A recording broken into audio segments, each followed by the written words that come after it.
আজকে আমি আপনাদের জানাবো যে সমস্ত ভুলের কারণে আপনার গেম প্লেটা খারাপ হয় অথবা যে সমস্ত ভুলের কারণে আপনি প্রো প্লেয়ার হইতে বাধা সৃষ্টি আর এই ভুলগুলা আপনারা সচরাচরই করে থাকেন। তো ধৈর্য সহকারে ভিডিওটা দেখুন এবং কি কি চেঞ্জ করলে আপনার গেম প্লেটা বেটার হবে। তো চলুন কথা না বাড়িয়ে ভিডিওতে যাওয়া যায়। তো আজকে এই ভিডিওতে আমি মূলত 5টা টপিক নিয়ে আলোচনা করবো, যে 5টা ভুল আপনারা সচরাচরই করেন। তো প্রথমটা টপিক প্রথম নাম্বার ভুল যেটা আপনারা করেন সেটা হলো ফরমেশন চেঞ্জ। অনেকেই করে কি, তারা নিয়মিত একটা ফরমেশন থেকে আরেকটা ফরমেশন অথবা এক ম্যাচ হারলেই তারা ওই ফরমেশনটা চেঞ্জ করে অন্য একটা ফরমেশন ইউজ করে। তারা মনে করে যে ফরমেশনই তার গেম প্লেটা খারাপ করতেছে, সেজন্যই তারা বারবার ফরমেশন চেঞ্জ করে। আসলে মূল কথা হলো এটা যে ফরমেশন আপনার গেম প্লে কখনোই খারাপ করে না, এটা সম্পূর্ণ ভুল কথা। গেম প্লে আপনি যে কোনো ফরমেশনই খেলেন, আপনার গেম প্লেটা নির্ভর করে আপনার স্কিলের উপর। আপনার স্কিল যদি ভালো হয় আপনার গেম প্লেটা অবশ্যই ভালো হবে। যখনই আপনি মনে করেন আপনার গেম প্লেটা খারাপ হইতেছে, ফরমেশন চেঞ্জ করার কোনো দরকার নাই। আমি আপনাদের সাজেস্ট করি আপনারা যে ফরমেশন ইউজ করতে চান, যে কোনো ফরমেশন, সিঙ্গল সিএফ অথবা ডাবল সিএফ, যেই ফরমেশন ইউজ করেন কোনো সমস্যা নেই। আপনারা অবশ্যই যে ফরমেশন ইউজ করেন সেইটাই ইউজ করবেন, কোনো প্রকার ওই ফরমেশনটা চেঞ্জ করবেন না। ওই ফরমেশন চেঞ্জ না করলে আপনার প্লেয়ার কোথায় কোন জায়গায় দাঁড়ায় আছে আপনি ইজিলি বুঝতে পারবেন। আপনি তখন না দেখেই পাস দিতে পারবেন। আপনি যদি নিত্য নতুন চেঞ্জ করেন আপনার এই কনফিডেন্স থাকবে না যে ওই প্লেয়ারটা ওইখানেই আছে। তো প্রথম ভুল এটাই করেন আপনারা, যে আপনি ম্যাচ হারলেই অথবা ম্যাচ কয়েকটা টানা হারলে আপনি ফরমেশন চেঞ্জ করে দেন। কখনোই এই ভুল করবেন না। আমি নিজেও এই ভুল করি, এখন চেষ্টা করতেছি যে এরকম ভুল যাতে না হয়। তো আপনারাও চেষ্টা করেন ফরমেশন কখনোই চেঞ্জ করবেন না, প্রথম কথা।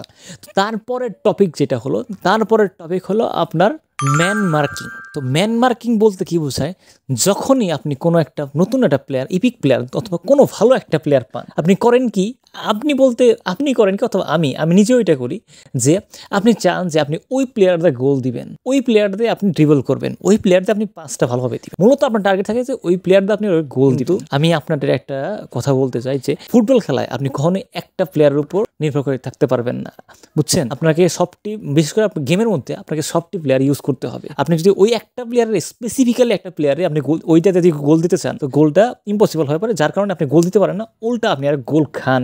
তো ম্যান মার্কিং খুব বড় ধরনের একটা সমস্যা। তো এইটা যারা করেন তো করা বন্ধ করবেন। তো এটা হলো খুব বড় ধরনের একটা প্রবলেম। তো তারপরে যদি প্রবলেমটার কথা বলি সেটা হলো ম্যানেজার চেঞ্জ। আমরা করি কি, নিত্য নতুনই আমরা ম্যানেজার চেঞ্জ করি। তো আসলে আমি আপনাদের বলতে চাই যে এক একটা ম্যানেজারের প্লেইং স্টাইল এক এক রকম। কুইক কাউন্টার ম্যানেজারের প্লেইং স্টাইল একরকম, long ball counter playing style একরকম। তারপর আপনার পজিশন গেম এটার মনে করেন প্লেইং স্টাইল তিনটা ভিন্ন ধর্মী তিনটা প্লেয়ার, অথবা আপনি যদি আউটওয়াইড খেলেন তো এটা ভিন্ন ধর্মী। তো এখন আপনার যদি নিত্য নতুন আপনি যখন কুইক কাউন্টার খেলতেছেন, হুট করে আপনি পজিশন চেঞ্জ করলেন। আসলে কুইক কাউন্টার আর পজিশন খেলার ধরন কিন্তু দুইটাই ডিফারেন্ট। আর সো আপনি আপনি ধরেন আপনি জাবিদা আপনার ডিফেন্স একটু কম হয়, আপনি জাবিদা খেলতে খেলতে খেলতে ভাবলেন যে না, লং বলে তো আপনার হয় ডিফেন্স ভালো হয়, তো লং বল নিয়ে ফেললেন। কিন্তু আপনি এটা বুঝলেন না যে জাবিদা আপনি যেভাবে খেলতেন আপনি ওইভাবেই আপনি লং বল কাউন্টারে খেলবেন, যেই কারণে আপনার হয়তো বা ডিফেন্স ঠিক হবে কিন্তু আপনার অ্যাটাক আপনি করতেই পারবেন না, উল্টারা গোল খাবে। তো মনে করেন আপনি পুরো গেম প্লেটা নষ্ট হয়ে যেতেছে। তো আমি আপনাদের সাজেস্ট করবো আপনি যে ম্যানেজার ইউজ করেন, গোল খান সমস্যা নেই, একটা সময় আপনার আয়ত্তে এসে পড়বে খেলাটা। তো আপনি ওই ম্যানেজারটা কখনোই চেঞ্জ করবেন না। তারপর আপনারা যে ভুলটা করেন 4 নাম্বার ভুল, সেটা হলো ডিফেন্স নেগলিজেন্স।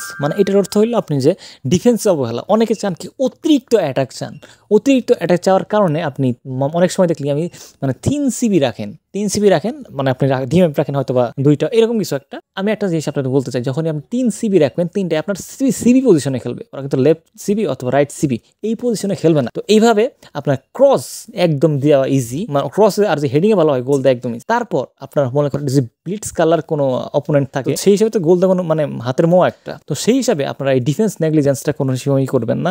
3 সিবি আমার মতে কি দরকার, ডিফেন্স একটু স্ট্রং করেন না। ডিফেন্স স্ট্রং করলেই তো আপনারা মনে করেন যে গেম প্লেটা স্ট্রং হবে। সো ডিফেন্সটা আপনার অবশ্যই স্ট্রং করতে হবে। তো ডিফেন্সের প্রতি 3 সিবি ফরমেশন আমার মতে না রাখাই বেটার। অতিরিক্ত অ্যাটাক দরকার নাই। আপনার গোল তো 50টা দেওয়া লাগবে না, আপনার গোল একটা হইলেও আপনি জিতবেন, আপনি গোল 50টা দিলেও আপনি জিতেছেন। তো ডিফেন্স নেগলিজেন্সটা করবেন না, 3 সিবি আলা ফরমেশন আপনি রাখবেন না, সোজা কথা। তারপরে যে প্রবলেমটা হলো সেটা হলো আপনার অ্যাঙ্গার ইস্যু। এটা বললাম কি, তো এক নাগানি 2-1টা ম্যাচ হারার পরে আপনারা কি করেন, রাগান্বিত হয়ে ম্যাচটা খেলতে থাকেন। এই কাজটা কখনোই করবেন না। রাগ কইরা কোনো ম্যাচে আপনি জিততে পারবেন না।